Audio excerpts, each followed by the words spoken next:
Eu vou falar um pouco sobre a biografia da autora Cremilda Medina. Ela nasceu em Portugal, na época da Segunda Guerra.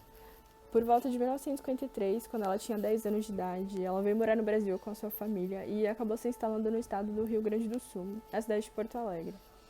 Em 1960, ela ingressa no curso de jornalismo pela Universidade Federal do Rio Grande do Sul. Um ano depois, ela passa para Letras Clássicas também na mesma universidade e acaba por frequentando os dois.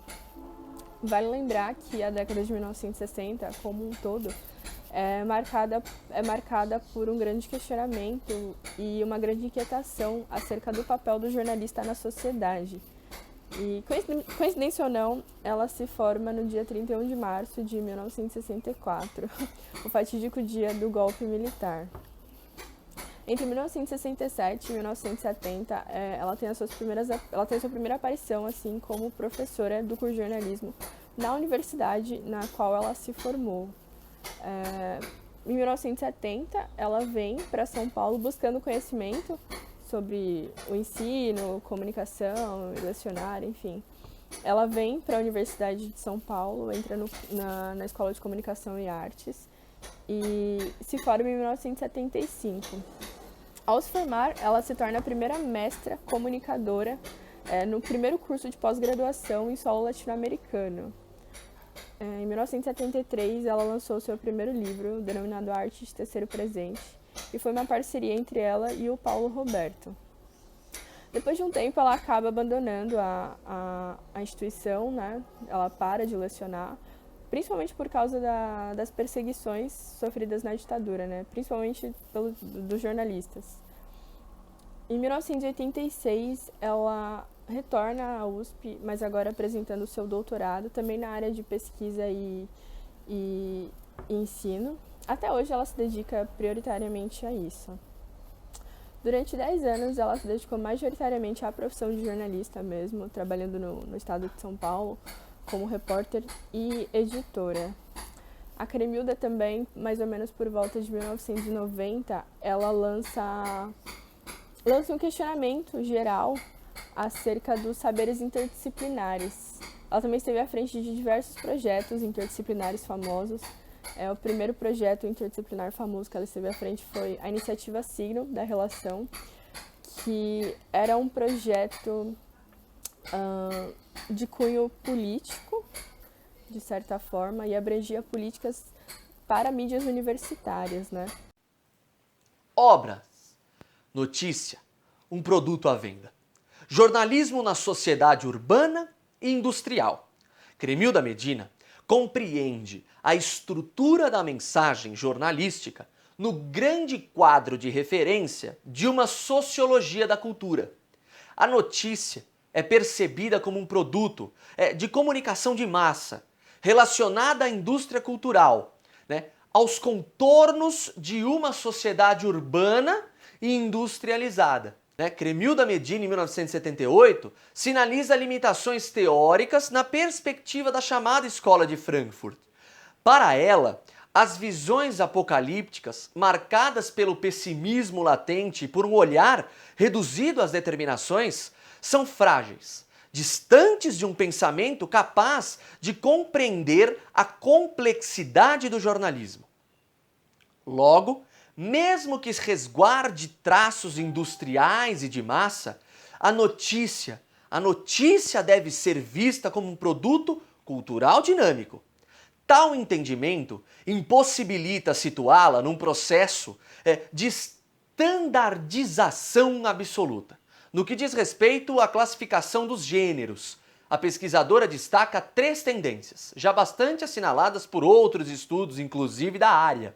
O jornalismo informativo, que é o jornalismo com a informação imediatista, o jornalismo interpretativo da informação ampliada e o jornalismo opinativo, informação avaliada e comentada. Essa frase da pesquisadora Cremilda Medina evidencia a notícia como um tipo narrativo predominante na imprensa brasileira, com as duas principais funções: a de informar e a de distrair. Aprende-se que, nessa época, a autora concebe a informação jornalística como uma necessidade básica do ser humano, sem rejeitar a dimensão do lazer, outra demanda legítima do público.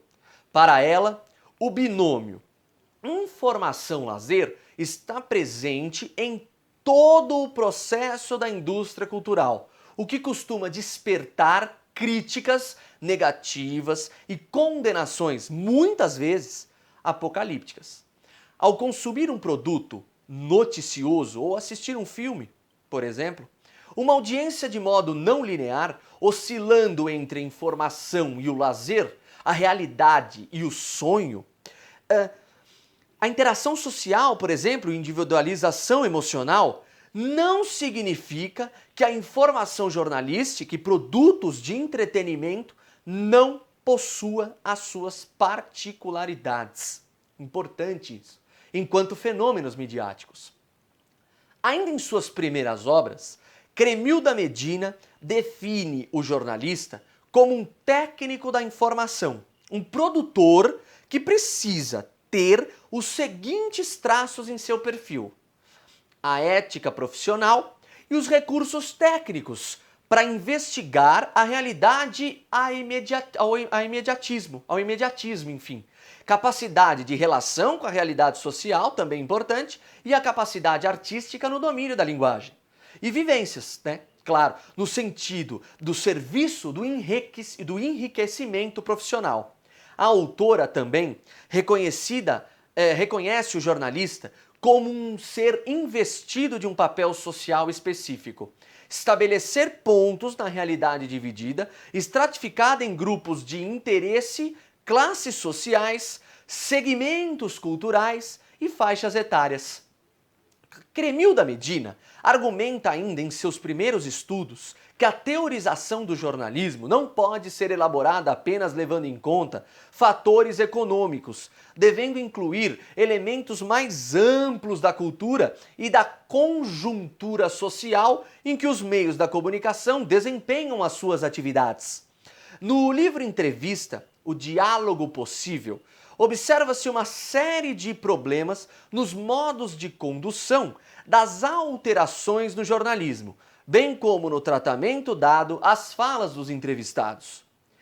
Aliás, não reconhecidas como fases do processo de produção noticiosa, pauta, entrevista, apuração, edição e narração, comunidades estanques e independentes, uma vez que estamos diante de um jornalismo fenômeno, né, de um fenômeno do jornalismo dinâmico e relacional, essencialmente o papel do jornalista como mediador também é problematizado em povo e personagem. Livro em que a autora enfatiza que o profissional da informação articula nas suas relações simbólicas o universo das ideias. Ao mesmo tempo, cabe ao comunicador social, especializado na produção jornalística, trabalhar com o imaginário coletivo, emoções, mitos e registro intuitivo-criativo. Medina, em 1996, citou isso. Então, é o imaginário coletivo, informações, mitos, emoções e registros intuitivo-criativos. Em Ciência e Jornalismo, das responsabilidades positivistas ao diálogo dos afetos, Cremilda Medina nos lembra que a cobertura do real imediato, seja uma notícia ou reportagem, se serve das gramáticas que se disciplinaram no final do século XIX, no ambiente cientificista da modernidade ocidental.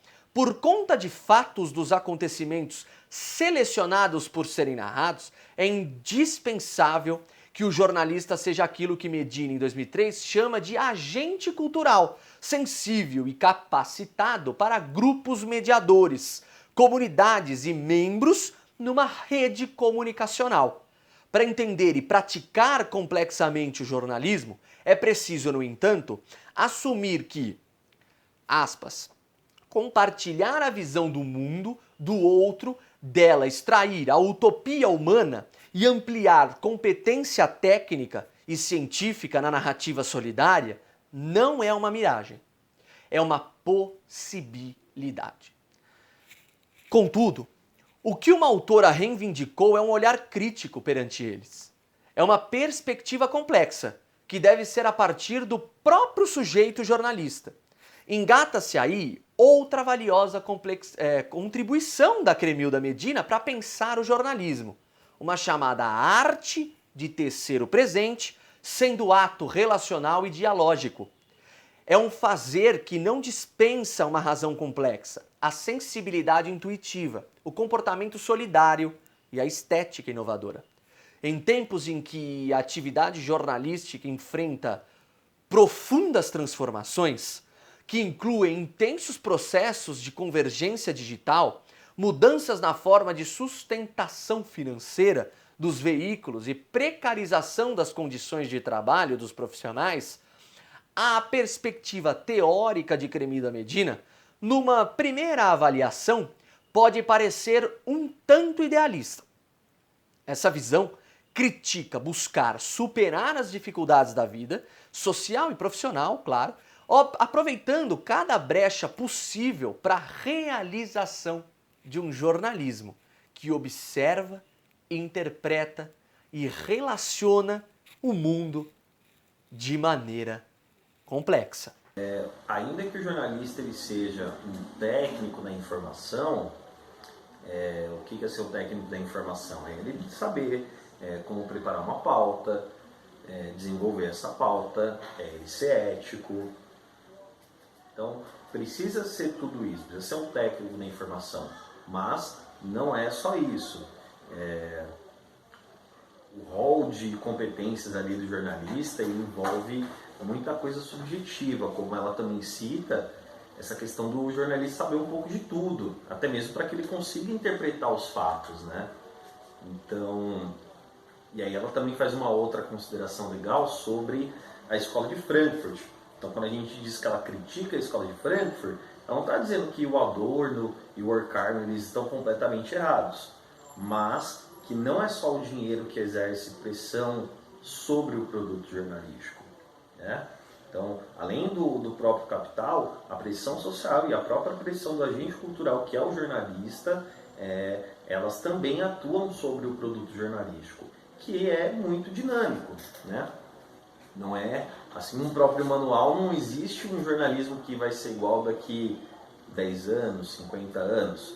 O jornalismo está sempre em transformação, né?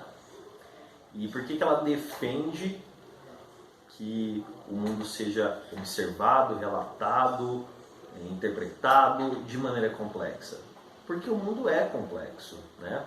E ela também defende e ela argumenta também que a responsabilidade social do jornalista não é um discurso ou um código de ética, assim como manual. É ele saber qual é o papel dele ali como jornalista na sociedade, né? E sair de onde ele está, sair do mundo dele e conhecer o mundo lá fora, até para conseguir interpretar esse mundo, né? Isso é o diálogo social.